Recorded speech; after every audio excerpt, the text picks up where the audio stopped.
Okay, so I think we are recording now. Great, let me share my screen. Okay, so we'll start now.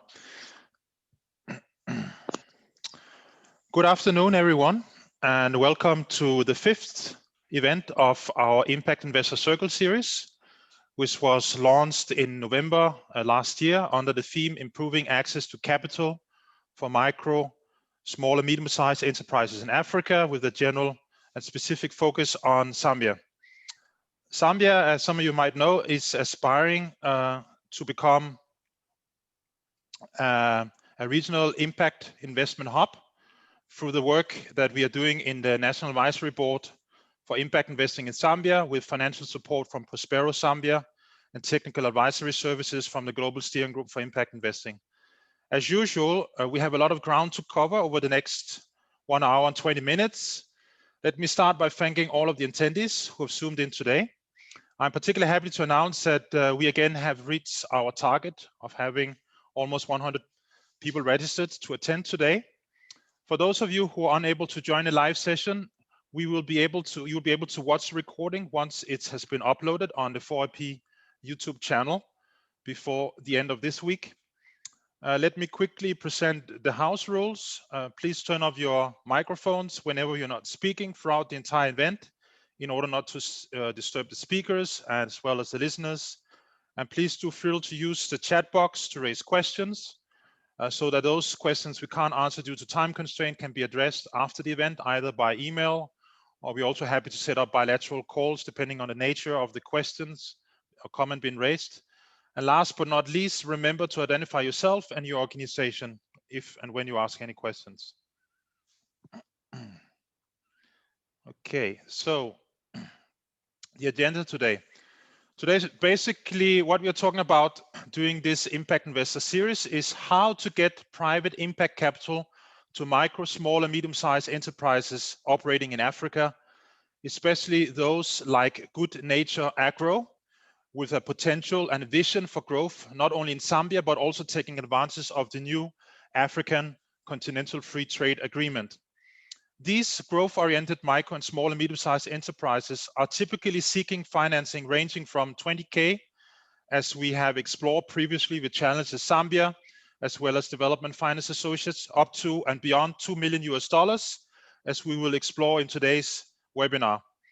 Our objective is that this Impact Investor Circle can stimulate increased collaboration amongst non-traditional social investment partners and lead to the adoption of innovative finance approaches that would contribute to the overall mobilization of private impact capital from the 250 trillion global private capital markets to finance the SDGs between now and 2030.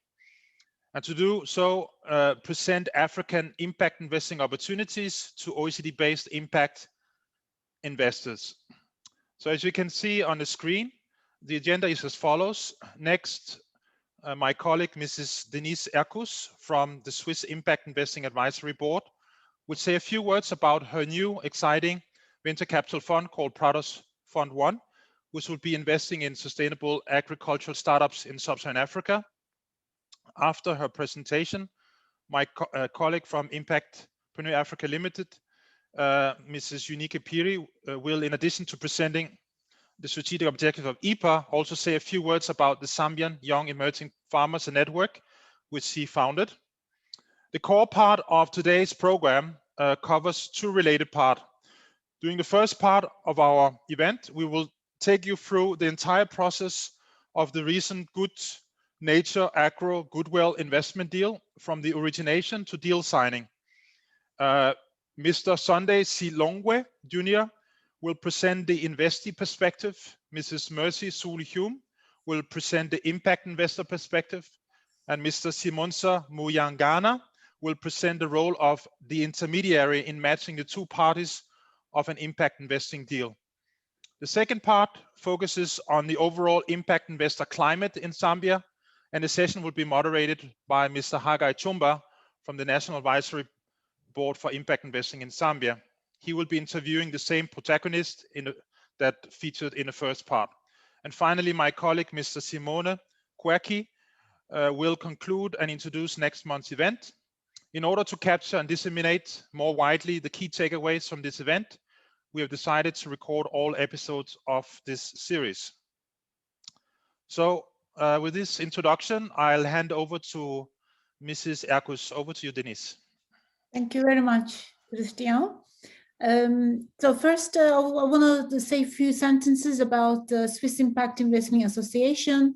Now you will see more and more activities from our side in terms of the membership values and presentation and the events, in fact, on the YouTube, and interviews with the thought leaders and those who are investing or invested in the impact investment world as well. So I'm in the advisory board of SIIA, and we want to make SIIA global, international known, and make an impact actually on this area to the world. So this is one part. My heart is involved. And the second is the Prudhoe Impact Capital. So the name of the fund is Prudhoe 1, which is going to be registered in Luxembourg. To give a bit background, I worked in the investment funds business since '92, from Turkey to Luxembourg to Dubai, and now in Switzerland. And it was always my intention to have a fund where I can actually create with a good team and make an impact. So this is Prudhoe, which means manifestation as a word. And our objective is to invest in sub-Saharan Africa on the renewable energy, but climate smart energy and climate smart agriculture, meaning that the opportunities we are looking and investigating at the moment put together the innovation, technology, and agriculture energy to make a positive impact to the lives of people.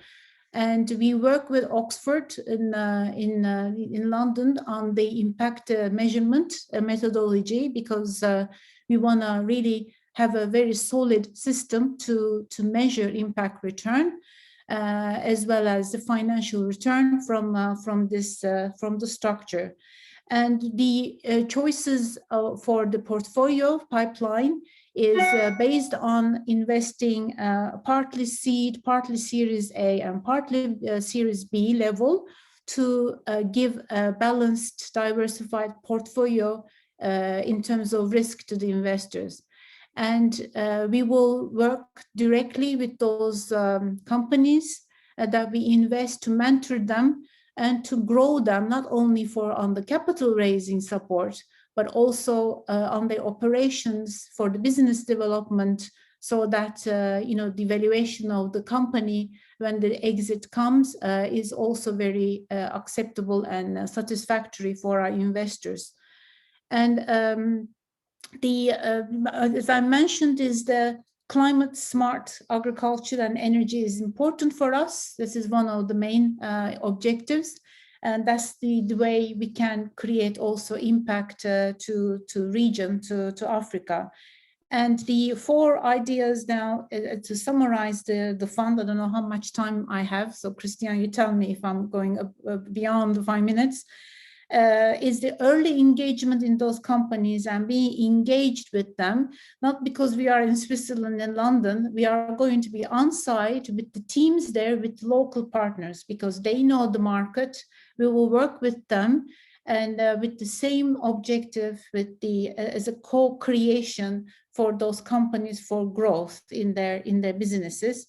And with the impact measurement concept, we will create this impact return that our investors are looking for. We believe that there is the market opportunity, and we are investigating those opportunities.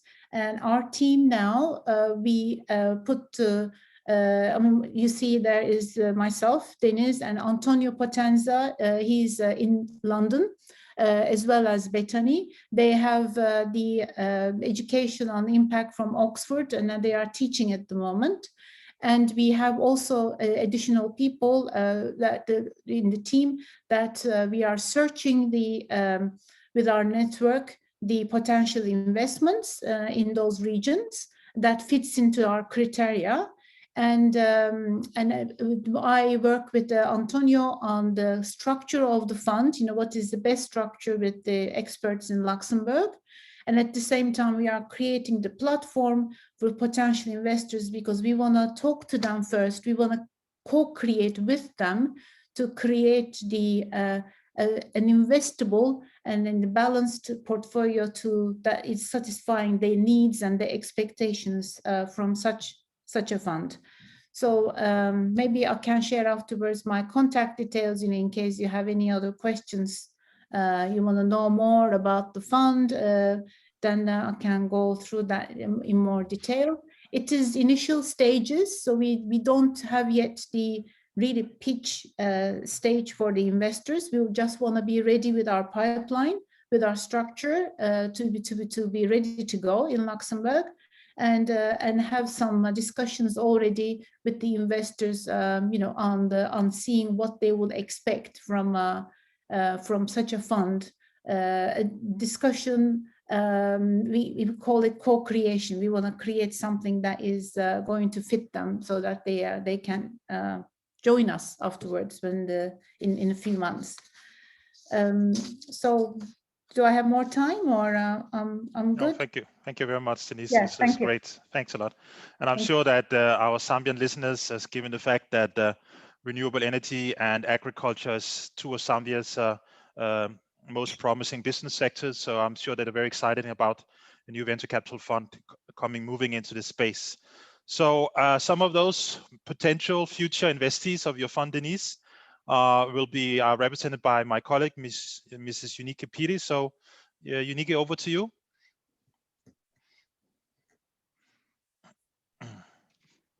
Thank you, Christian. I don't even know which hats to wear first, whether to do the IPA hat or the Amicus hat or the Zambia Young Emerging Farmers Association hat.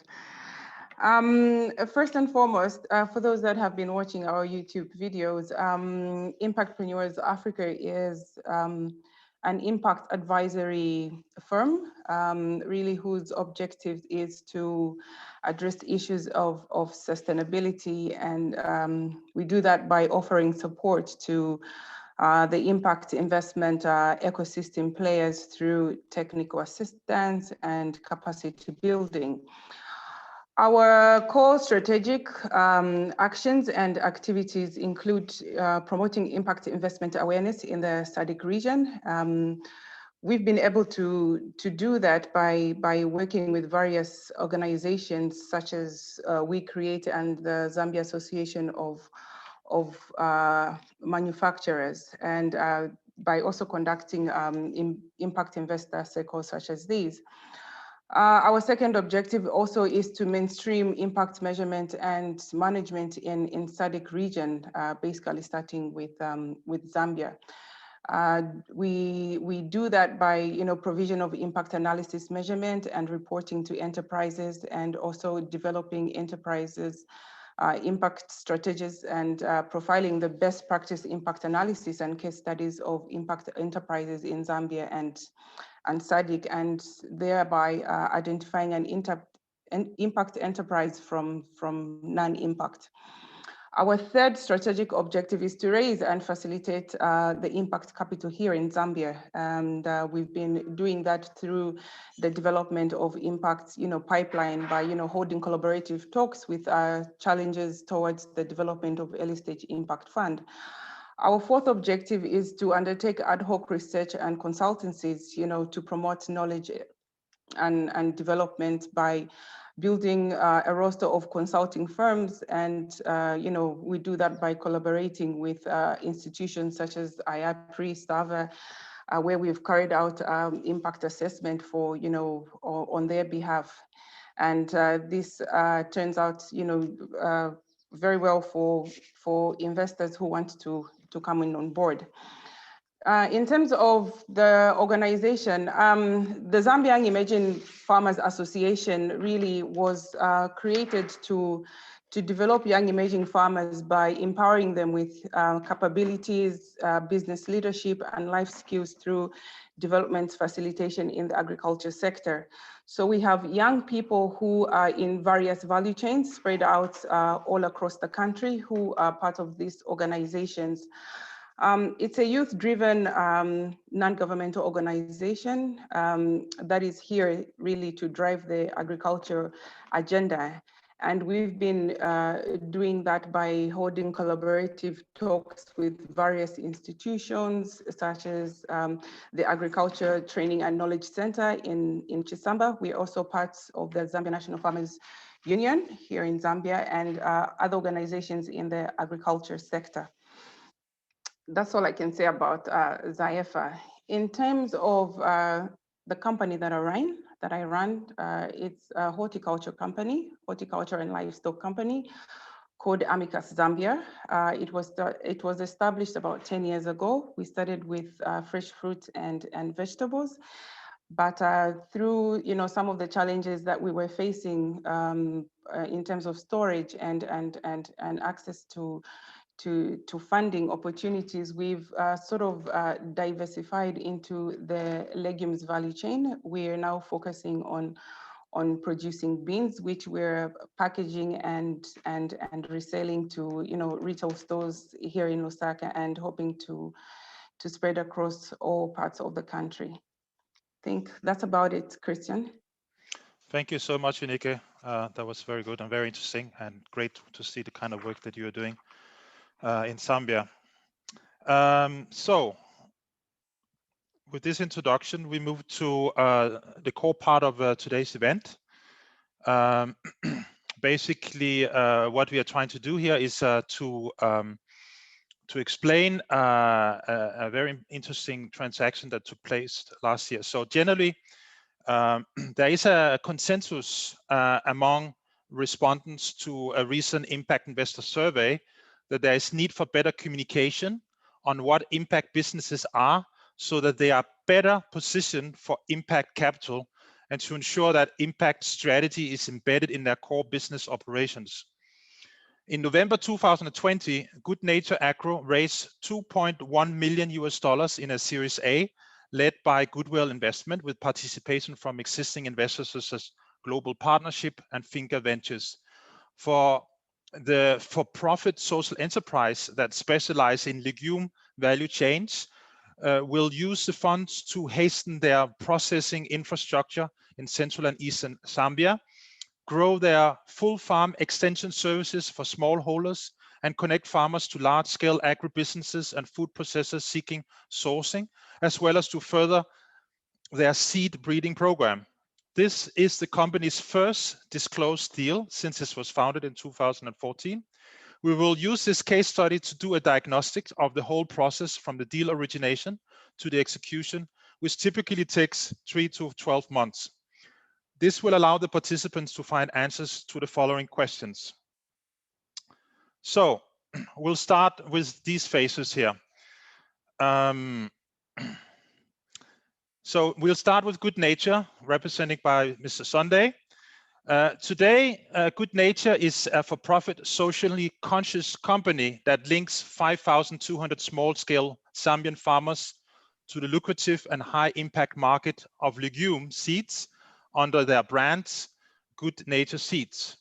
What was the basis for the business generating the business idea, and how did you move from the idea to the startup to the expansion phase, where you are now, in a few words?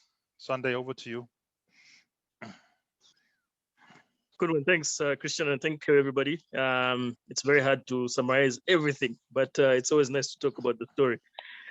First of all, I'm Zambian, and I love anything to do with Zambian small-scale farmers. I think we're in a country that's really endowed with a lot of natural resources, and it's quite arable.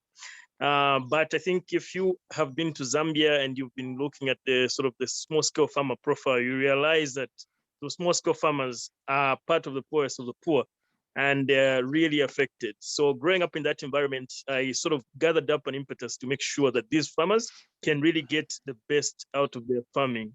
And in so doing, basically, I generated an idea with a colleague of mine, and we came up with Good Nature Agro. He's from the US, Zambia, on a visit. We met at a design summit, and we've basically looked at championing the small-scale farmers. So since they're impoverished, our mission has been from the get-go to move them from poverty basically into the middle class. And we do this using legume seed. So we started with legume seed production, and we've just looked at how we can grow that value chain. So legumes being crops that mostly grow in pods. So these could be beans, cowpeas, soybeans, groundnuts, you name it. So those are some of the crops that are on our profile. And they basically do much, much better than the monocrop, which is maize. I think a lot of African countries now have gotten maize as their main staple crop. But the margins basically on that, and also what remains with the farmers is so low, such that you can generate more incomes from legumes. So basically, it's 3x of what legumes can do from what the normal monocrop of maize can do. So that's what basically generated that interest, and we saw that it's a model that can be scaled up from basically a group of 40 in 2014 to close to about 6,000 this 2020. So it's something that I'm really backing from the get-go. It comes from the heart with passion, with a good team like ours. And yeah, that's pretty much it. Okay, thank you very much, Sunday. Simons, I hope you're with us now. So BongoHive is Zambia's first technology and innovation hub. BongoHive assists scalable startups of any background by enhancing skills, accelerating growth, and strengthening networks, increasing collaboration, and providing a forum for ideas exchange, reducing the barriers for entrepreneurship. What role do BongoHive play in general in supporting these four phases that Sunday has just described for us? Great, thank you very much for that question, Christian, and good evening to everybody. At BongoHive, we work with great minds building viable solutions that will change the world. And the great minds that I speak of are the various people that meet at the nexus, and we provide a nexus meeting point for various people to then work together on building these viable solutions. And these include the creatives or the entrepreneurs themselves that think of that are bothered by the solution and actually think about what they can do to address it, to address the problem. The experts that might have deep knowledge that is beneficial to the entrepreneurs as they navigate their way to producing this solution, mentors and investors that then come alongside these entrepreneurs to help them grow from idea stage to a company that is investor ready in that process. But in order to be able to do this, the structure of hubs like BongoHive allow a number of things there, allow for a number of things to take place and to, in support of such an environment that allows ideas to not only be germinated, people to then co-create, but then work through the process of coming up with a business model that actually not only delivers value towards a paying customer, but also then in the case of what a company like Good Nature Agro is doing, is providing an impact that it's the community or the planet as is in this extent. And things we do is provide, for example, providing an environment where people can come to meet, collaborate, talk to one another, and participate in sessions that they can have conversations around. Training that we provide through programs at various stages of growth, whether it's incubation, acceleration, idea, validation, investment readiness, and other supporting workshops that provide for the knowledge that, especially first-time founders and other people building businesses, the knowledge that they seek to know that actually help them to get this right. And then also it's just the open interactions that they get to have with other people within the community, like I mentioned, whether it's investors, other startups that they are holding that they're on the journey with, partners that they can collaborate with in order to deliver the solutions towards the market, and other people that they would then get involved with. With the case of like Good Nature Agro, Although Good Nature Agro did not participate in a program that was initiated or run by BongoHive, but Good Nature Agro fits in within the ambit of members of the larger community of businesses and startups that meet with each other and use the infrastructure that we have to either share knowledge, exchange, and get to meet one another. So I believe we met Sunday initially during the digital, there was the design summit that you mentioned, Carl and Sunday, when they were coming up with the idea for Good Nature Agro. Met them later on when they came together, and we offered them a platform where they could come and give a talk, and a lot of startups come to do that, to exchange their learnings, what their discoveries are, or what they believe the potential could be. We provide platforms for them to sit on panels and other things like that. So during that process, we developed a relationship alongside Good Nature Agro and have been keen fans or supporters of the growth as it has gone on.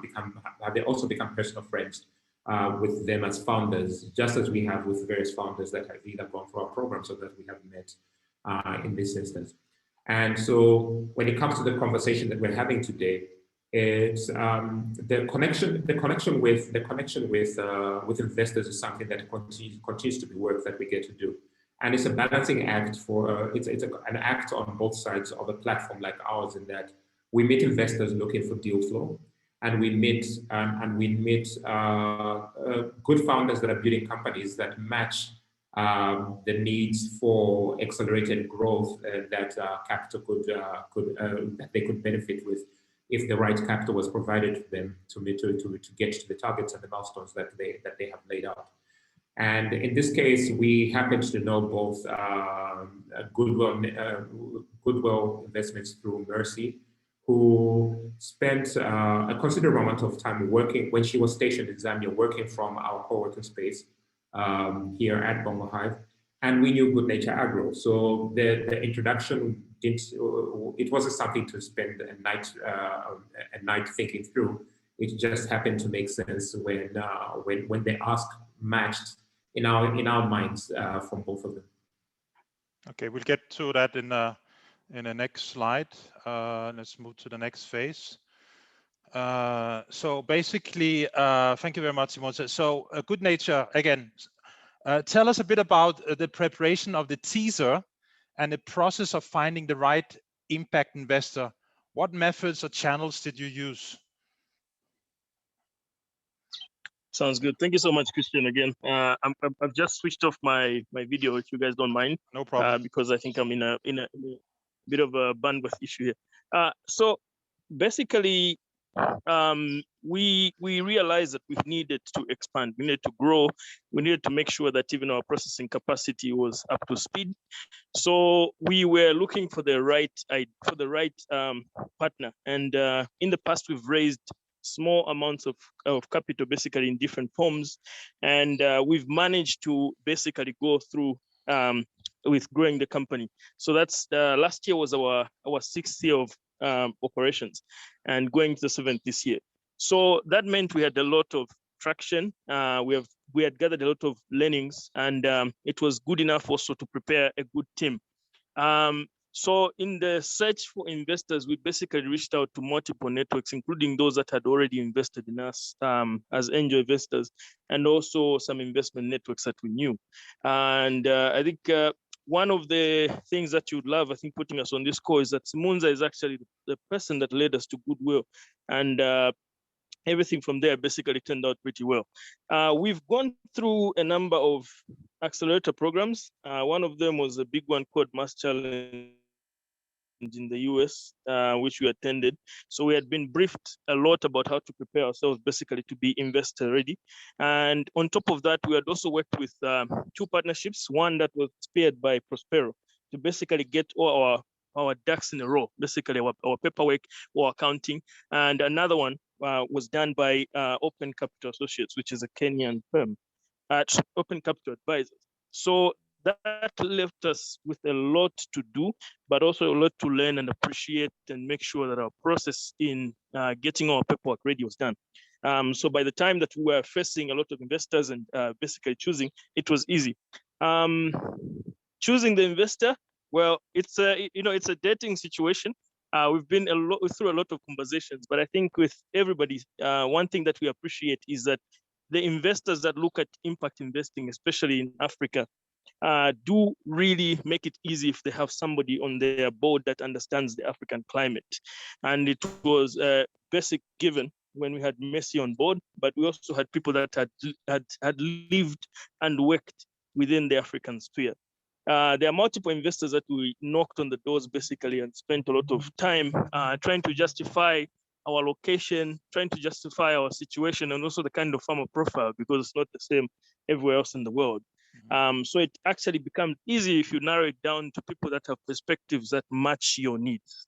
So that's pretty much it there, unless there's anything else that you want me to clarify. Yeah, thank you. Thanks a lot, Sunday. Going back to you, Simonsa, please tell us about how you work with both impact investors and impact enterprise to facilitate the right matchmaking. You started to allude to that during your first answer. And how did you know Good Nature, Agro, and Goodwell Investment?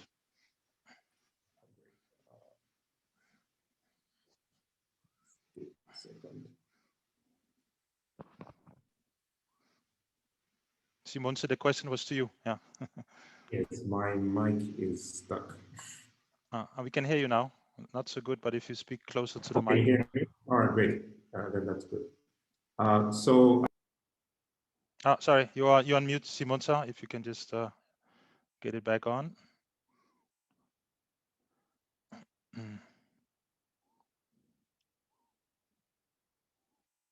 Oh, you're still on mute. Now the mute is gone. Go ahead. Thank you. All right, so apologies for that. So back to the question that you asked is, what is the process of matching mentors for me? What we've learned over time is that getting the startups or the companies and the investors to speak the same language, we assume that that is something that is very obvious, but we've learned over time that there's almost a chasm sometimes there in expectations from both ends as to what actually makes sense for both of them. So clearly, a fund or an investor has criteria that they're looking for that matches the mandate that they've gone out with to seeking companies that meet the purposes for them to be able to make a return on the fund that they're deploying capital out of. Whilst on the other end, with the companies themselves have clear needs that they have to get to the next milestones and goals that they want to get to. And to do this, what we do is we first of all try to figure out, when we listen to both sides, is we first of all ask ourselves the question: what is the fund looking for? What is the fund willing to invest? So how much are they willing to put into a company? And what are the other criteria that they're looking at when they're considering a company? Then on the company side is if they first of all, for example, work in a sector, do they have the impact values that a fund would be looking for? Then is to then work out what are the different components of that company's journey that have matured to a level that the fund might be willing to then entertain a conversation with them. And Sunday, for example, gave a question around, okay, great. Is there a team that, for example, can get towards the milestones that this company says that it wants to get to? So if they're raising a round of $500,000, $1 million, $2 million, what do they hope to achieve once that money is deployed into their business? And have they got the team that will be able to, or do they know who they need to include on the team to be able to get to that target? And them being able to explain what that target is and what that vision is, and the value proposition that actually gets them to say that customers will actually respond to the next steps that they want to take, which then leads towards growth and hopefully then a return on the money that is invested, then starts to communicate something which hopefully investors will understand. So our position in that place is then to either play translator between these two, or work with the startup to be able to then, which is very often the case, is work with the startup during an investor readiness program to then get to a place where they can communicate this articulately to the investor. And this has been good learning for us as we're in the process, for example, of raising our own fund. And having learned what this process is with the companies has given us an insight into how a fund would work well alongside entrepreneurs that we work with. Okay, thank you very much, Simota. So now we are bidding welcome to our third panelist. This is Mrs. Sulhume. Goodwell is an impact investment and advisory firm focused on financial inclusion and sustainable development. Goodwell invests in early stage equity in Africa, India, and offers advisory services worldwide. Mercy, what is your or Goodwell's preferred capital structure in terms of equity, debt, or mezzanine? What is your preferred target company size, small, medium, or large? And what, in terms of investment size, are your sweet spots? For example, what is the average deal size of Goodwell? And what are your key filters in screening the many teasers, I suppose, you receive on a weekly basis? And do you only do direct investment, or do you also invest in both funds and businesses? And what is the ratio between teasers received and a decision to actually meet the investment management team of a prospective investee? And what are your main challenges of sourcing and receiving, in terms of receiving teasers or attending pitching events, or receiving market information from intermediaries such as BongoHive? Wow.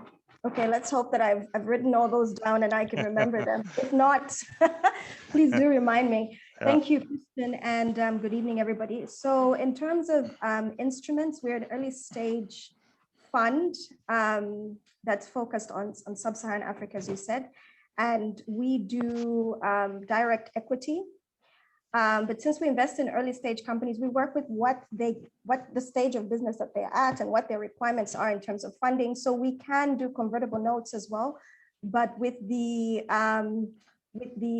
objective of converting into equity. So we don't do debt, even though we work with other players in the ecosystem to provide that kind of support to our investments, our portfolio companies, or companies that reach out to us and that we can't invest in, but we know that we have a colleague in the ecosystem that provides debt.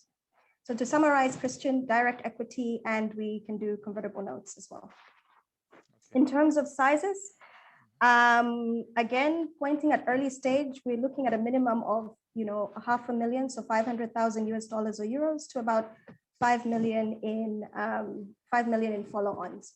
So when we invest, we can do ticket sizes of up to 2 million, 500,000 to 2 million. But we are committed in that we'll keep on investing up to a cap of about 5 million in a particular portfolio investment.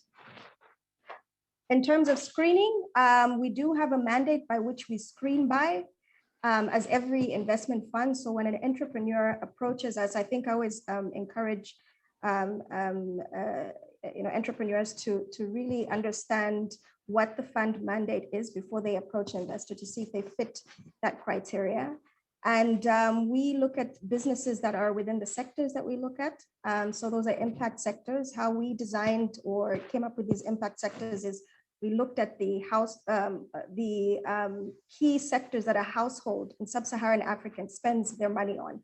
So what do they most spend their money on? They spend their money on food, they spend their money on education, on electricity, health. And at the foundation of that is financial inclusion. They need a robust foundation of financial inclusion in order to even spend money. So the sector focus is important. Also, that's important for our fund mandate is serving the underserved or unserved. We are an impact fund. So every business model has to be tied to either providing access to affordable goods and services and really lifting livelihoods. In the case of Good Nature Agro, they're linked to smallholder farmers, and connecting those market linkages and really empowering smallholder farmers was very attractive to us. In addition, there needs to be that social, social and environmental impact connected to the underserved. So again, an impact fund. So we're looking for either value that's being generated on the social side or the environmental side, or both. Again, in the case of Good Nature Agro, they were hitting the nail on both ends, with their link to the farmers on the social side, the link to the farming communities.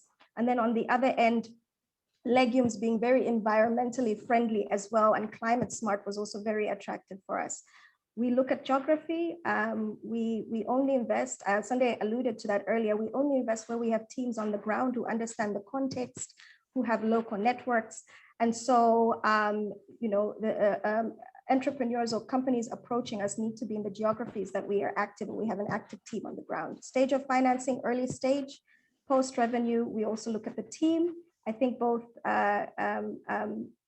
Sunday and Simunza pointed to a team, so a strong team. If you say you're an agriculture company, we want to see a team that reflects that will give us confidence that you're able to execute. And finally, we look at scale. We want to know that you can scale.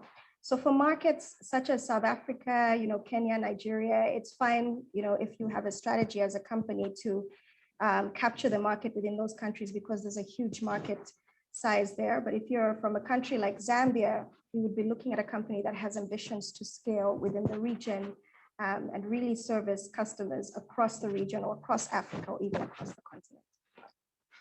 In terms of direct funds, no, we do not invest in direct funds. So we only invest in companies. And then the ratio of teasers versus what trickles down to an actual investment, that one is difficult to say. I'll give you, we get 1,000 applications per quarter, I think 1,000 per quarter, yes, if I'm not mistaken. So that's about roughly 4,000 to 5,000 a year of applicants coming through our email. That's excluding the applications that we leverage through our networks, through entrepreneur support organizations like BongoHive, through other investors. So it's very difficult to say what ratio. I don't think we've ever really calculated, said what ratio do we get versus what we receive, but it's a very cutthroat and I think cutthroat market, and we have to be extremely selective. So not a lot of investments trickle down from that 1,000 or 4,000 plus to actual investments. In terms of sourcing challenges, I think it comes down to what Simunza, a bit of the first of not really understanding, what we're looking for and whether we can invest in a company. So we may receive that 4,000 plus applicants or deals, but if they're not a match at the basics deal screening, then it's a no-go from us. The second is we might find a good investment and maybe proceed to do a due diligence and then find that there's certain governance structures missing, like perhaps no annual financial statements, etc. And we can't really progress with that because even though we come in early, they're a basic minimum of what we require in order to progress a deal. So I think those are the questions that you asked. If there's anything that I missed. That was very insightful. So I just have one more follow-up question. So after that also tells you a lot about the company that we have in question, Good Nature Agro, coming through this cutthroat competition. So please tell us about the first meeting that you had with Good Nature. How did it come about? So it was very interesting. I had already, I was in the Zambian ecosystem because when we decided to look at the Zambian market very actively, I had spent some time in Zambia for a number of months, and I was, sitting at BongoHive. BongoHive were very lovely to welcome me. And throughout that time, I had already interacted with Simunza and given a criteria of what we were looking for in terms of businesses. We had already mapped out the ecosystem of where we thought the opportunities would be. As you so rightly put, agriculture and energy are really at the top of the Zambia's ecosystem. So I think it was almost organic or natural that the introductions came into play quite earlier on. Initially, when we were introduced, I remember that Good Nature had not yet launched their Series A fundraising round.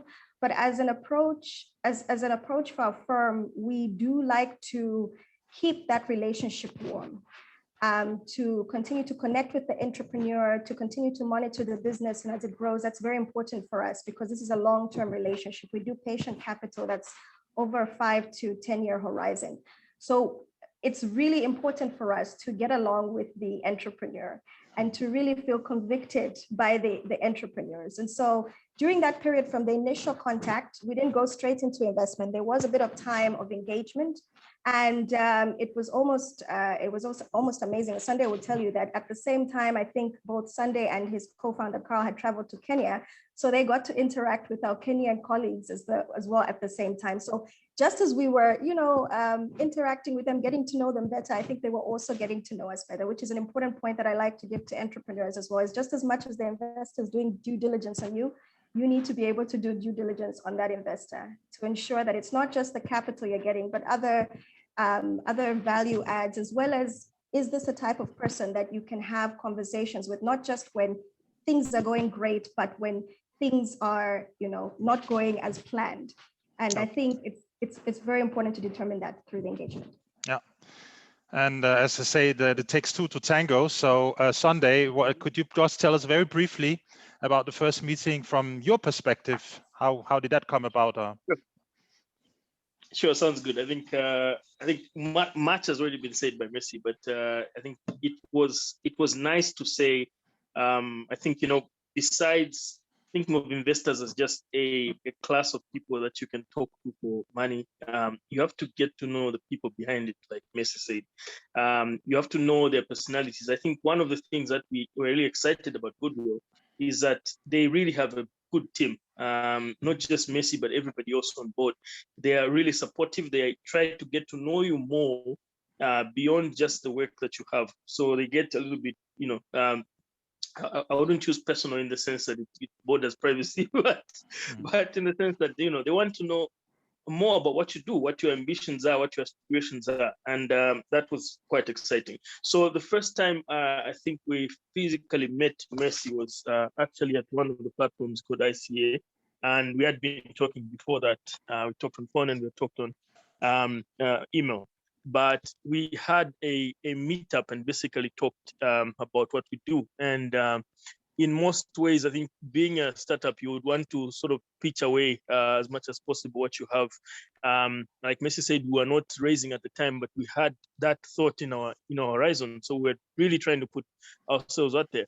But the truth out of the conversation is that we also were learning more from their side, and there was a lot to appreciate in the process. But basically, the main aim is to have somebody into a pipeline and making sure that they're the right fit. You've got to know basically who you're going to bed with if it comes to that.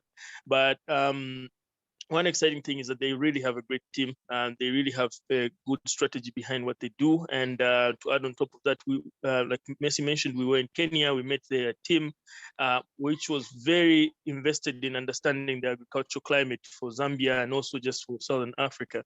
And they were really welcoming. They taught us a lot about how Goodwell invests and how basically they've been working in different parts of their portfolio.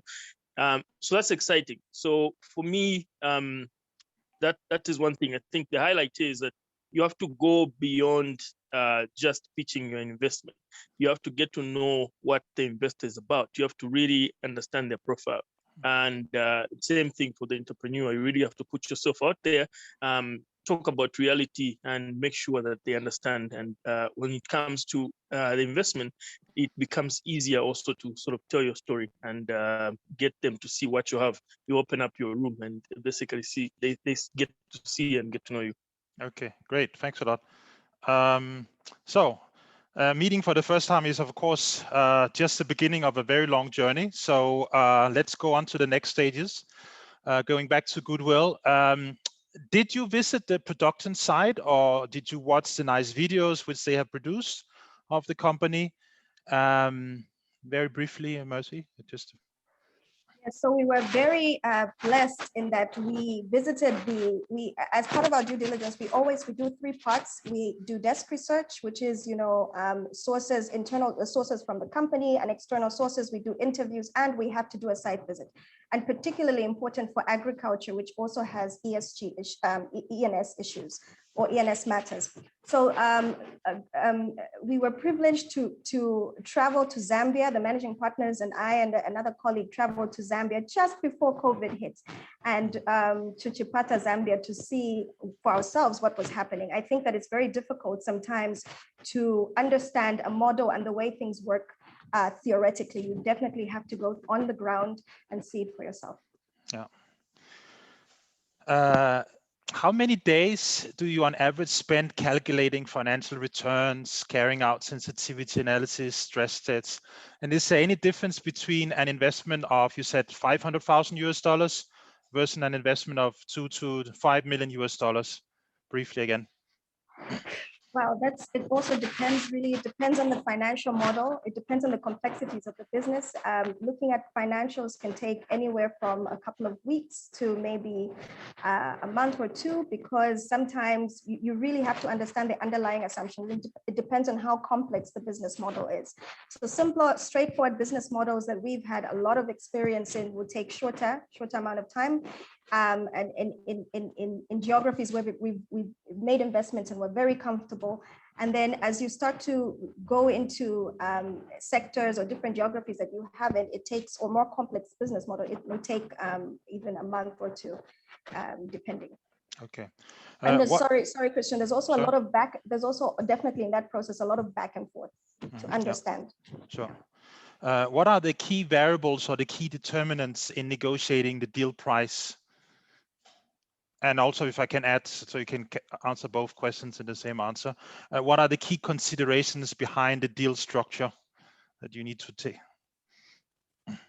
Okay, so I'll start with the first one and then go into the second one. In every deal structure, I think there are three key things, and also for the entrepreneurs, I think investors are more conversant with these type of things, but for entrepreneurs, there are three key things. Is the economics of the deal, which is where the valuation comes in, and there'll be a lot of time spent there. And then there'll be control and governance terms. So those are the three kind of, the structuring will be centered around those three. In terms of negotiations, Christian, can you go back to your question around the price? Sorry. Well, what are the key determinants behind the negotiating the deal price? Okay, so we usually look at the sector, the stage, the geography, and then for earlier stage investments, it's very difficult to do a DCF. That doesn't work because there are no positive cash flows to do DCF on. So a very common method is using comparables, having access to comparables, and for that you need information on sector, and then you sector, stage of business, and then you obviously discount according to which geography that you're at. So those are kind of the key determinants of giving a price, and then you present that to the company, and there's a little bit of negotiation that takes place. Yeah.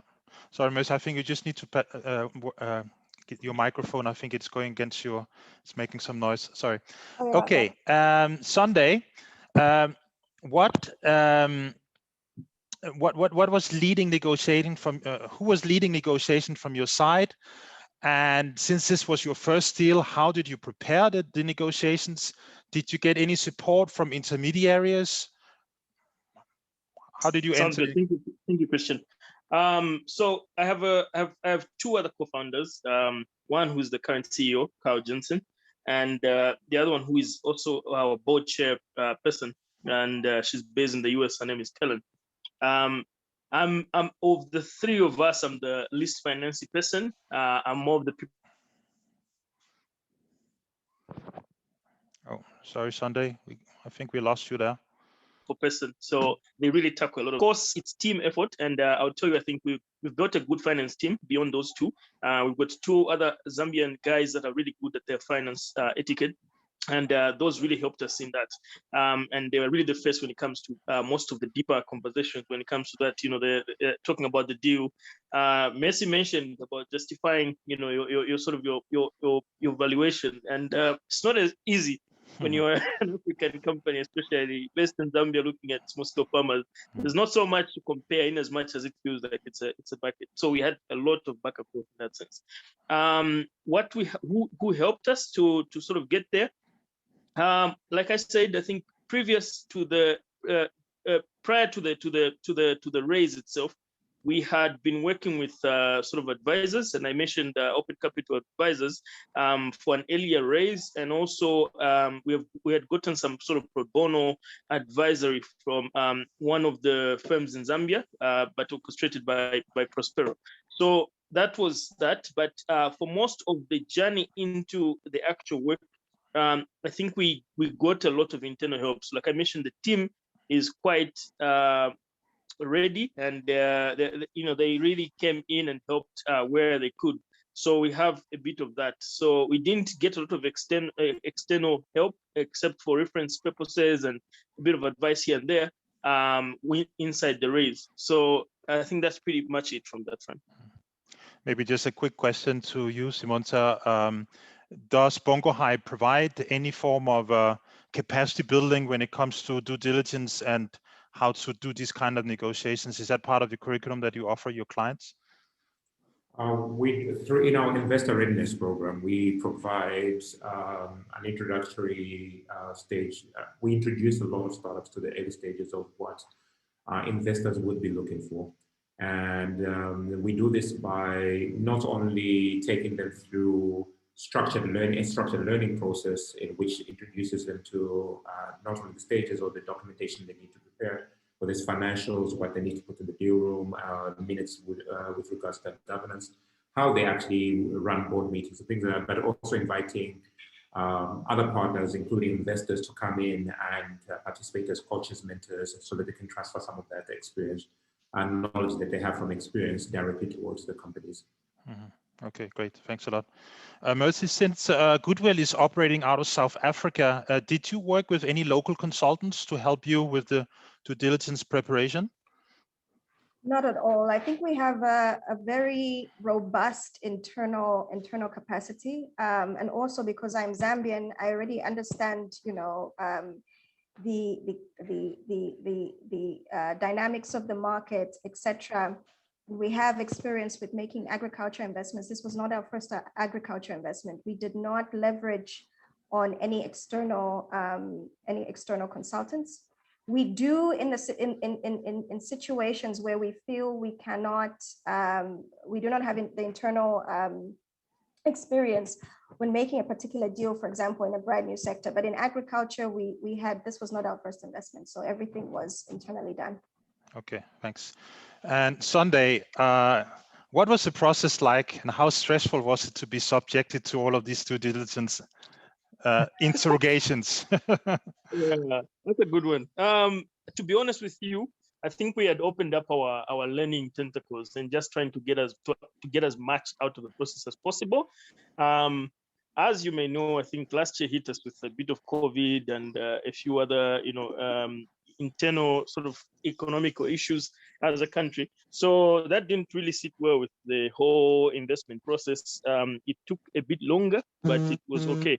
So, but the other thing, like I said, I think it's always important to find the kind of investor that understands you. And in this case for Goodwell, they really came in as a blessing, honestly, because they understood the climate, they understood the situation on hand. So the process itself was much easy. Of course, we would have wanted it, for example, to be accelerated in one way or the other, but they came through, and we see a lot for us, I think, in the future with them. All in all, we learned a lot, and we would be looking forward to sort of using our learnings into our next race. Okay, thanks a lot. Okay, so final stages here. So back to you again, Sunday. What were the biggest hurdles and obstacles in reaching a consensus on a final price and a term sheet? If you can be very briefly, because we are running a little bit out of time. So.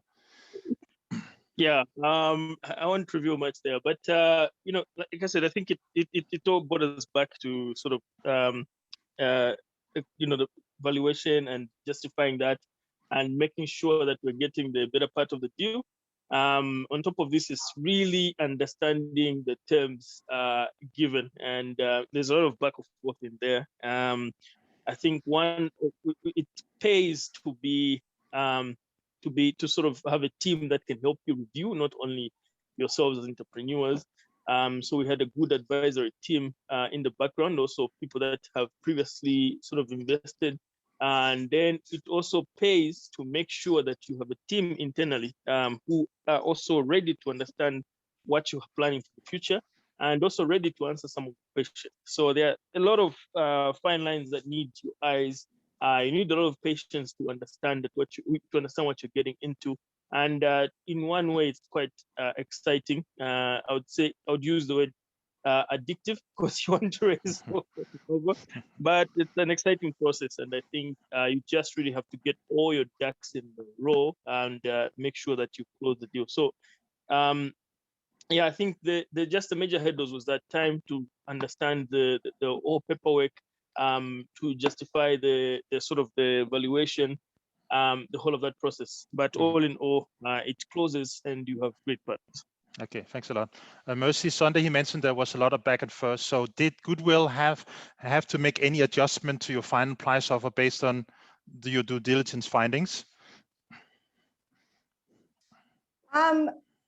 Absolutely. I think we had, not after the due diligence, I mean, the due diligence does feed into the evaluation, but we were, I think, quite satisfied. There was nothing material that we found during our due diligence that, would make us bring everybody back to the table. But I think that the recommendation is to agree on a price earlier on in the due diligence, or at least earlier on in the process, and the key terms, so that it can be smoothed down along the line. And this is what we did. I think we focused our discussions earlier on the price.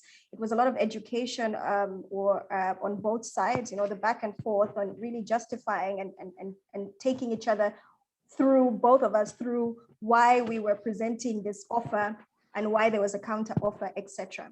So I would definitely recommend that those conversations come earlier on in the process. I think what Nature Agro did extremely well, and we found that when it came to the final negotiations during legal transaction documents, it went over pretty swift because we had already taken care of the major or material parts of the deal. Okay. And the last two questions, Mercy, did you use any local Zambian law firms or lawyers to help you with the drafting and the signing of the share purchase agreement and the shareholder agreement? Yes, we did. So we actually used, and this is also another strong recommendation for investors, is definitely find a good lawyer that understands what's going on. I think we've had plenty of experiences with lawyers across the continent, some good, some bad, but we had great lawyers this time. Because of the structure of the organization, we worked with 3 sets of lawyers, but yes, a Zambian lawyer to do the legal due diligence on the company. So in addition to our due diligence, during document closing or during the closing process, as we like to say, we get external parties to conduct, financial and tax due diligence, etc., and then legal due diligence. So we did work with Zambian lawyers for that. Yeah, and the same question to you, Sunday, and the fact that you're based out in Chipata in Eastern Province, which is, I recall from Unique's trip last year, was 7-8 hours by car. Did you use a law firm based in Chipata, the same lawyers as Goodwell, or a law firm based in Lusaka? So we used a Zambian law firm based in Lusaka, but we did not use any Chipata law firms. I think Chipata is still growing that kind of reputation for now. Yeah, and like Messi said, I think in everything you have to really take the time to understand the lawyers, and if you're selecting lawyers to represent you, really have to get people that understand what they're doing. So it pays to take your time to just understand that, especially if you are younger entrepreneurs, so naive about getting things done, you might get yourself into a few sets of legal issues. So you really have to take care of that. Lucky enough, we did not have any of those issues, but we were late because we referred to a lot of other entrepreneurs and networks that were working with law firms, and they referred those to us. Okay, thanks a lot, Sunday. And the last question to Mercy. How long did it take from the final deal closing signature to the actual payment? How long does an entrepreneur have to wait before he starts seeing the money flowing into his account? 2 weeks, within 2 weeks, actually, some even 1 week. It needs to, as soon as the signature is there, you have an obligation to disperse the money. So okay. So I'm sure that's very reassuring to many of Unique's members of the. And to you, Sunday, how long did the whole process take from your first pitch to the final deal closing? And what could you have done differently to have closed the deal faster? I uploaded on the chat on the event site a video that Carl he did in 2018 So I'm just wondering, how long did it take from the first pitch you did to the signing of the deal? I think Messi, you have to help me with this one. I think it took us close to about COVID inclusive, and like I said, a few other economic issues, but it was about 7 months, I think. Yeah, 7 to 8 months. 7 to 8 months. Okay, perfect. Thanks a lot. In interest of time, we're gonna skip the discussion and question. We'll get to that after the second part. And I will hand over to my colleague, Hagai Chumba, to lead us through the second part of panel discussion. Over to you, Hagai. Thanks, Christian, and good evening, everyone. Can you hear me? Yeah. Good evening, everyone. Okay, great. So I'll try to be quick, looking at just land of our time. My name is Hagai Chumba. Let's see if I can turn on my video. All right, great. My name is Agro Chomba, and I'm the program manager for the National Advisory Board for Impact Investment, which is a non-profit organization established under the oversight of the Global Steering Group for Impact Investment, with a goal of spearheading global impact investment ecosystem, in our context, Zambia impact investment ecosystem. So working with various players within the ecosystem, from the supply side, which are investors, to the demand side, which are social enterprises.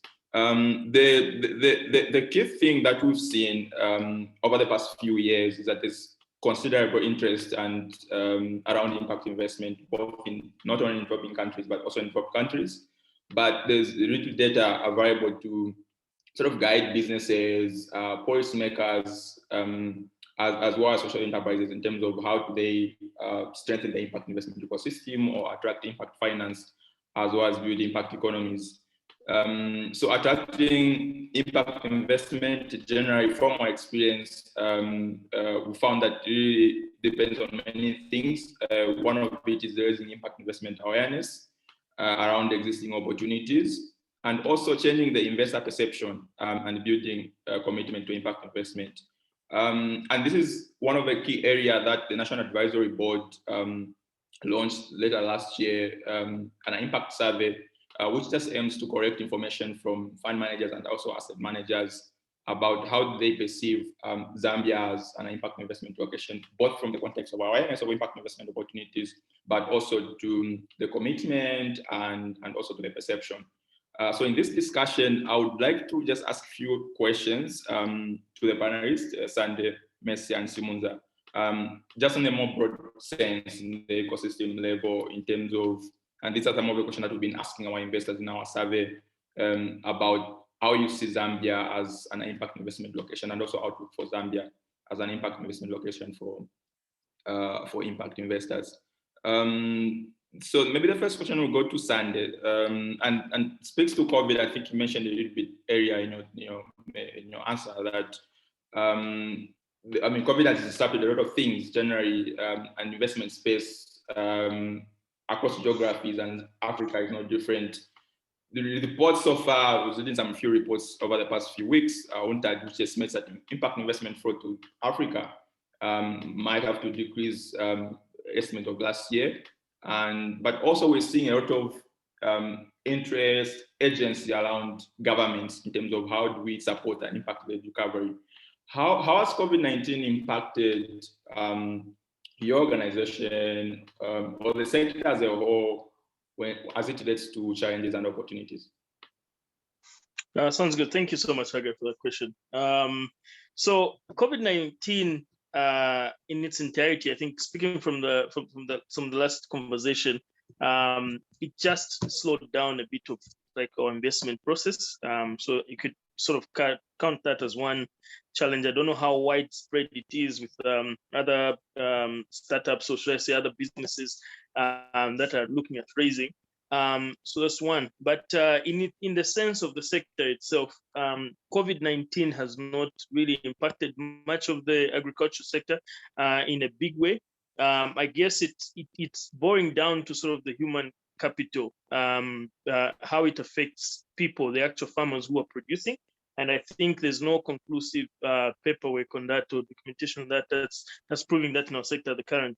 But one thing that's obvious is that people have to eat, and agriculture is basically at the forefront of making sure people have the food to eat. So it slowed down, for example, last year, certain aspects of the normal agricultural calendar, like purchasing was slowed down in our business case. We could not have groups of farmers, for example, selling their crop at a go because we did not want to have any form of sort of spread of the disease. So we followed the guidelines, and that took twice as long to get the farmers paid on time, to get the farmers to deliver their crop on time as well. The same thing is affected on things like logistics. But a good thing about all this is that it has also introduced a few other advantages, like the use of technology and sort of the earlier interaction with farmers into the field, so that we can capture data as early as possible. On the company itself, for example, we have had to change the way we operate in our day-to-day operations. We don't have 100% of our employees that work on a given day, but we've reduced that to 40%, and it rotates around the schedule.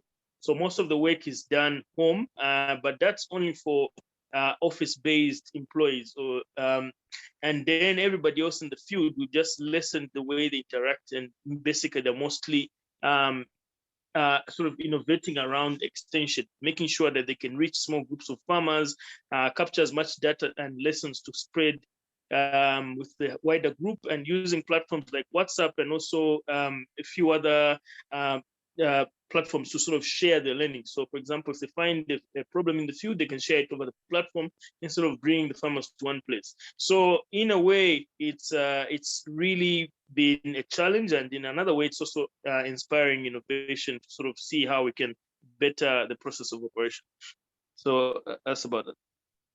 All right, thank you. That's great. Messi, probably you could speak to this. The National Advisory Board has done some kind of mapping studies and sizing the markets in Zambia for over the past few years. And what we found that there existed gaps within the market when it comes to attracting impact investment for businesses. What do you think are the existing gaps, or on a broader scale, in terms of existing in the impact investment space when it comes to businesses attracting investment from impact investors? Okay, thanks, Haggai. It's more like a chicken and egg situation. I guess it would be the two that I can think of that are quite influential, big is, first one is catalyzing more capital. So investors like to feel comfort that they're not going in alone, and so other people are investing. So the investor base in Zambia, I think previously has been quite small, but it's growing. Over the last couple of years, there has been more money flowing to the market, and particularly in the early stage segment. I think more private equity or more later stage businesses have attracted capital from DFIs, et cetera, in the past. But the early stage ones, looking at ticket sizes, like I said, $1 million and below, et cetera, have really been starved of capital. So one thing that investors want comforters is they go in when their friends go in. So really expanding that base is very important, which I think is already happening. That's the good news. The second is, and maybe this is more Simunza's side to speak to, but one thing that I think the market also struggles with, and when it comes to investment readiness, is I think more affordable support services for companies. Even, I was talking about the three sets of lawyers that we used, even as an impact investment firm, that's quite expensive. And you're always wrangling with lawyers about expenses. I can only imagine what a startup, that doesn't have enough money goes through when trying to get proper legal support or proper financial support, which is a requirement as it speaks to the investor readiness. So those type of support services within the ecosystem, I think affordable support services from people who know what they're doing, who can be able to service startups, rent a CFO for a day, or, get affordable legal support in order to get you ready for an investor to invest in you is important. So catalyzing more capital, expanding that investor base, and those very important support services that are required to get you ready to receive funding. Great. Simonza, you are in this space, in tech and innovation space, and would you want to add some to what Messia just said when it comes to intervention that help overcome obstacles when it comes to capturing impact investment? I think Mercy has nailed it right on the head. I think a climate that exists, that one has the right policy frameworks that allow startups to innovate and test new ideas before seeking out whether or not they can grow is the first thing that needs to happen in any environment where you hope to do this. And I think whilst people, sometimes people tend to forget, and I know that I'm preaching to the choir here, of people that are practicing impact, people who practice impact or environmental concerns with regards to how the businesses are structured. But it's sometimes people tend to forget that the business model still needs to make sense at the very end of the day, if it's going to be able to attract capital from an investor. So whilst it's great to have the impact, the business model still needs to make it. And once you get those two matching correctly, like Mercia said, then it's a regulatory framework that allows them to be able to grow, and then allows in which an investor can see that growth of a business in this area will not be a problem. So agriculture have served well in that. Energy is a great climate, for example, in Zambia, where regulations exist for investment within those sectors and policies for growth. With those sectors. You could say the same as well for fintechs. We just finished 2 cohorts with fintech entrepreneurs, and Zambia continues to serve the regulators from the capital market side and the central bank are very, very keen, and participated in the program with regards to making sure that the enterprises in that program understand what they need to do, understand the basics they need to know for not only for registration, but operations within that and scale out within the sector. And they were getting this first hand from the regulator, meaning that the regulator themselves was keen on the growth of new solutions within that sector. When it comes to getting partners to support the enterprises, we found that we continue to reach out to the goodwill of local industry players who can then come sometimes, and we understand that professional services do indeed cost quite a bit for them to be able to earn. So advisory services from partners sometimes does help, but they only help up to a certain extent, and getting an affordable service so that when beneficiation or commercialization of the process then comes into play, there we hope that can then also be passed on well to the entrepreneurs so that they can get advantage of that and accelerate towards a close when it comes to them partnering with the companies. Was that we continue to seek ways in which we can either pass on benefits towards the entrepreneurs or continue to guide them towards the correct matching and growth in those enterprises. And I'll still remain open to any partners that would like to work with us in making sure that this can happen. Because Zambia is a great climate. We remain confident that Zambia continues to present a great place for social enterprises to grow from, whether it's you're talking from a market opportunity point, growing population, stable political climate, neighboring countries around here that you can open yourselves up to, ease of doing business within the country, and many other opportunities that we think that are being slept on at the moment. Yeah, absolutely. Maybe just to build up on that, you are working with various sort of businesses, social enterprises, providing innovative solutions to address some of the key environmental and social challenges we're experiencing today. Over the past few years, let's say 3, 4, 5 years, what are some of the major developments that you've seen in the space that speaks to market growth? We've seen, so we are largely a tech hub, so we've seen the penetration of technology within the country continue to increase. And what this allows for is it allows for an end point, more devices in people's hands, meaning that technology can start to play a part within accelerating delivery of services towards the population and the market if you meet the right people that you want. And this is not only from a consumer point of view, but also from business to business point of view. So this means that business can now be conducted online, and within their processes can then be accelerated, made more transparent, and allow for transactions to then take place through the use of this technology. And that has worked well as a benefit towards that. I've alluded towards the continuing population growth. Zambia continues to work on a healthy trajectory. There's still a lot of work to be done with regards to delivery of certain services, health, education, and other services within those areas. But we are bullish on the fact that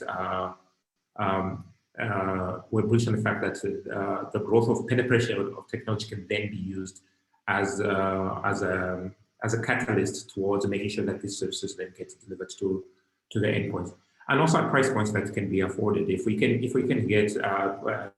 get, for example, the work that a company like Good Nature's Agro is doing, making sure that it can work with farmers, it can scale out by working with farmers, then we know that farmers are earning a revenue, and then other services can be delivered towards at those endpoints. And a circumstance that we grew up in years ago, where wherever you were from within Zambia, you had to travel from the end of Zambia to get to a good school within Lusaka or other provincial capitals. Why can't we take education to the endpoints of Zambia and use technology to be able to make do of that? And if farmers are earning a revenue, they'll be able to afford to pay for good education for their services. And we can do this along various other. We can draw out this play along various other services across the country. And then, given the great relationships that we have with the countries around us, is that it then gives you opportunity for expansion into the region. All right. Yeah, maybe just to conclude, Messi, your geographic focus in terms of investment is covering many countries, Zambia in particular. How do you see in terms of attractiveness? How is Zambia in terms of attractiveness as an impact investment location is compared to other countries, maybe both in absolute or comparative terms?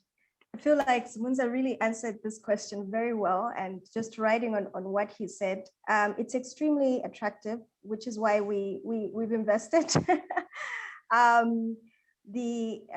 It's politically stable, the business environment is good, there's a skilled workforce, there's a growing, vibrant ecosystem. And this is also further validated by, capital flowing into the country. I think there were about 5 or 6 deals last year that I counted, early stage deals, transactions that took place in the country.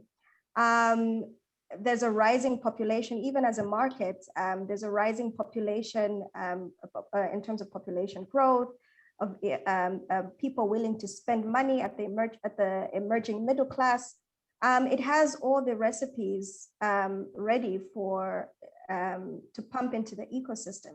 So we see it as an extremely attractive destination.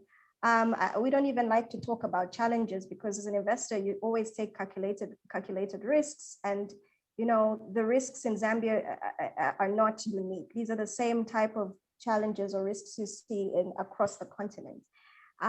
It's all about being comfortable in managing those risks and moving in. So as a market, very attractive, very, very attractive. All right, thank you very much, everyone. I think that's where we end for this session. Just to give a short notice that we've been asking similar questions, particularly to fund managers and various impact investors. So if you haven't received the link for the impact investment survey, I'll drop my email in the chat box if you're interested in participating and for the interest of Focus on Africa there. It will be worth taking. And we're also giving out a pair of tickets. We are giving out a pair of tickets for the next Global Summit, which will be held sometime in October, as a form of appreciation for your participation. Thank you very much. Back to you, Christian. Thanks a lot, Haggai. I know we are running out of time, but maybe you want to just continue, if the panelists will allow us 5 more minutes, Haggai. Maybe you can take a few questions from the many participants who are still with us. Yeah, sure. You can open the floor. If we have got anyone within the group, thank you so much for your time. I think your persistence is worth praising. If you have any questions on what we've been discussing, either the first part or the second part, you are able to unmute yourself and ask the panelists. Thank you.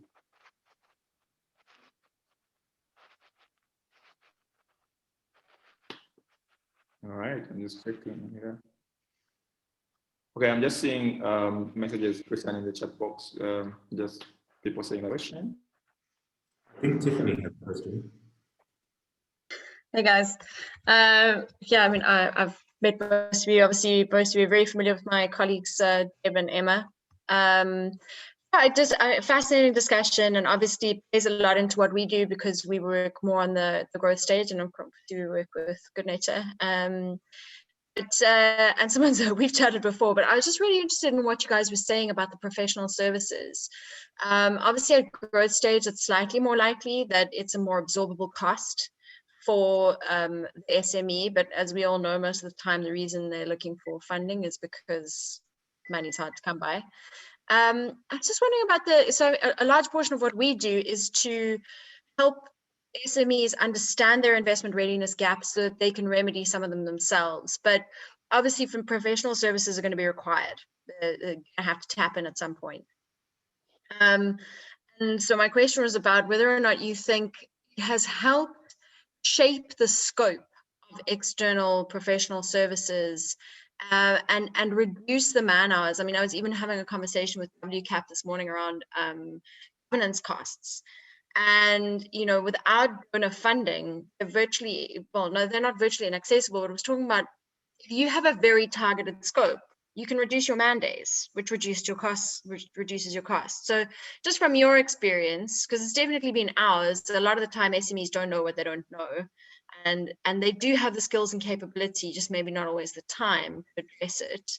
But have you seen a reduction in the scope and associated cost as a result of the investment readiness courses you've run?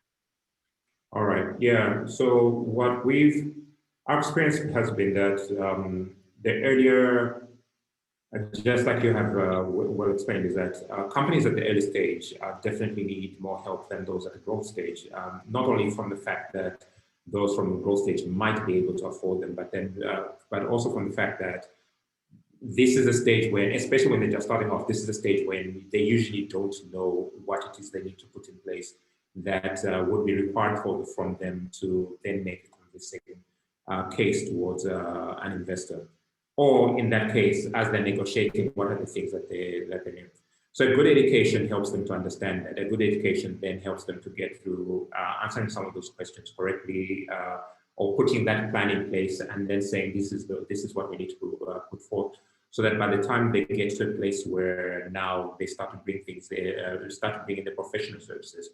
Hopefully, part of that work has been done on their end, and what is actually happening is just the final financing of the information that can be presented to them.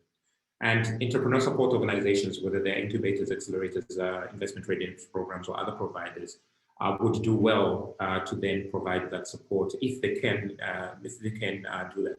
With over 630 entrepreneur support organizations on the continent, what you're going to find is the level of expertise that exists within the organizations, the level of finance capability of the organizations to provide these services at an affordable rate or for free pro bono towards the startups in their cohorts or portfolios will vary very significantly.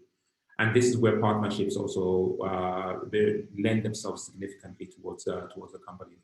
So, for example, at BongoHive, what we've been able to do is we're fortunate, for example, that we work with a great law firm that offers pro bono office hours to the companies, and if the companies know what questions they should be asking, what information they need to seek within the period that they are in the program, they can take advantage of that and then make sure that either documentation and certain things that they would normally pay a top-tier law firm for, they can gain that advantage and put that in place.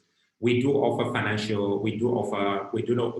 help with financial modeling and working alongside our accountants during the period that they are in those they are in our programs. So then that also takes them to a certain place of them getting to know and understand. We understand that a lot of early stage business owners are operators. They know how to build the product. They want to take the product to market. They very rarely will have gone to study accounting themselves or what the legal terminologies would be themselves. But what they really, really are passionate about is taking a product into market. So supporting them in that case would be them. A good team would be one that they would go and find somebody who then complements them with on the financial side. Bringing in somebody on the board side who can advise them on the legal side is another way of them being able to mitigate some of those costs that could come in at that stage. Yeah.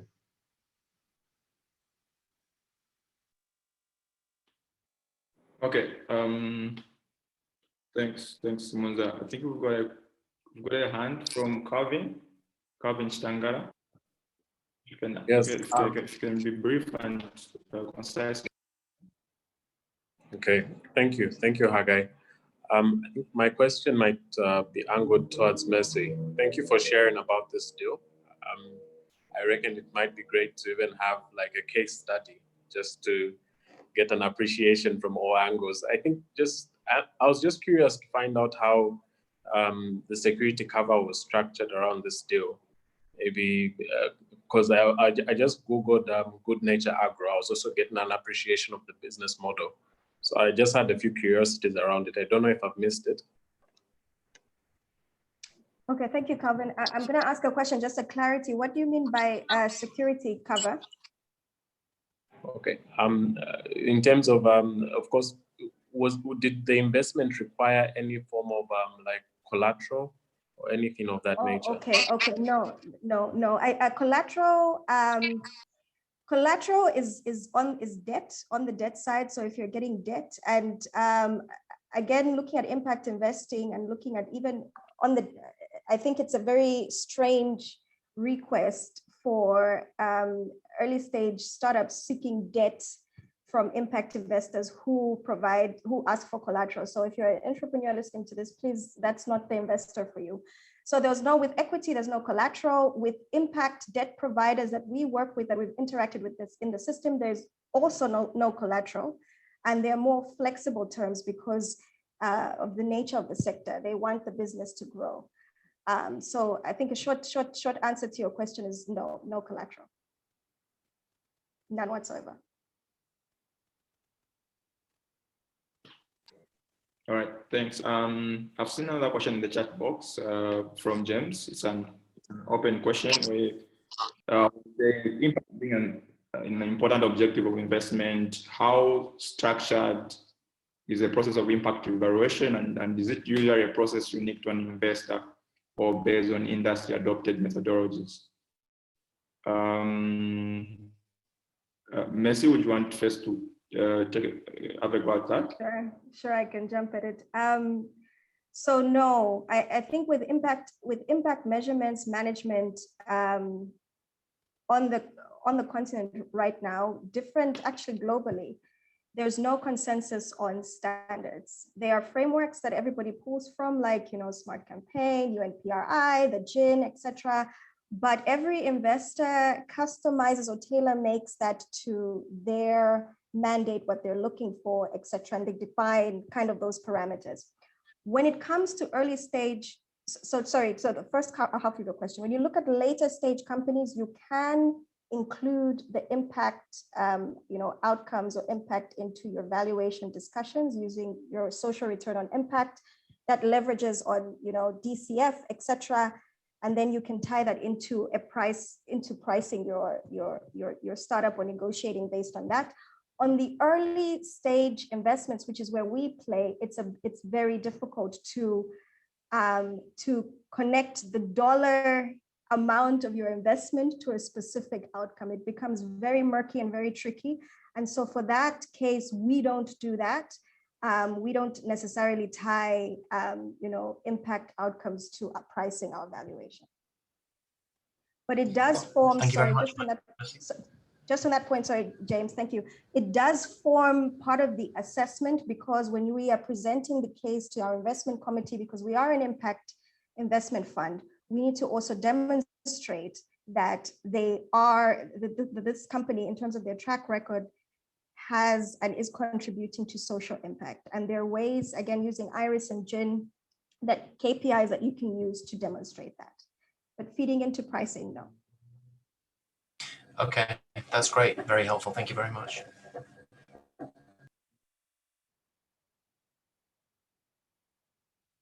All right, thank you, everyone.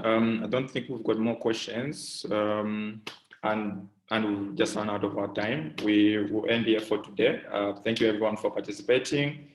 I'll hand over to Christian or Simone, just to give a few announcements about our next Impact Investor Circle, and just to give you details about what's coming ahead. Thank you.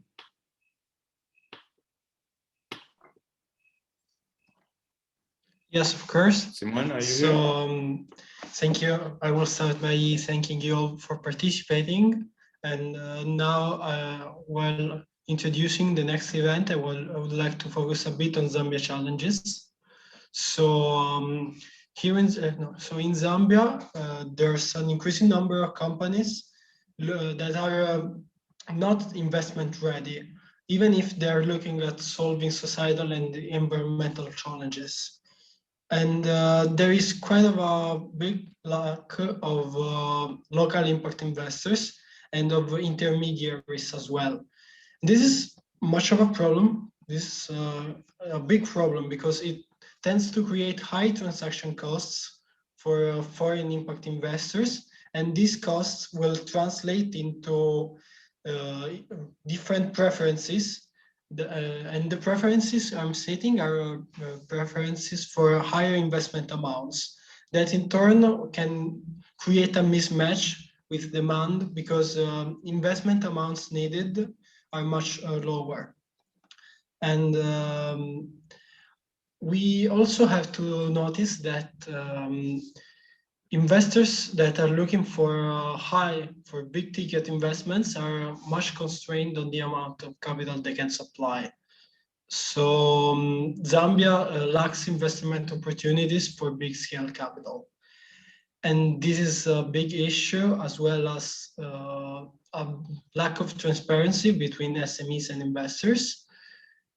And Zambia presents an underdeveloped market, because this issue can increase the risk perception of the Zambian impact market, and it tends to create barrier to investments, also due to the lack of knowledge of asset classes and ESG.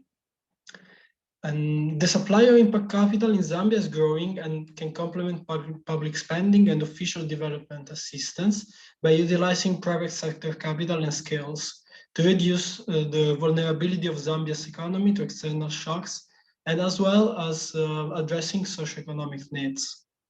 Impact investors in sub-Saharan Africa controls a total of $22 billion in assets under management. And since 2015, suppliers of impact capital have committed to almost $1 billion. Actually, it was $969 million to Zambia through external transaction. So these suppliers are both private investors and DFIs, or development finance institutions, where 158 development finance institutions and impact investors have been shortlisted.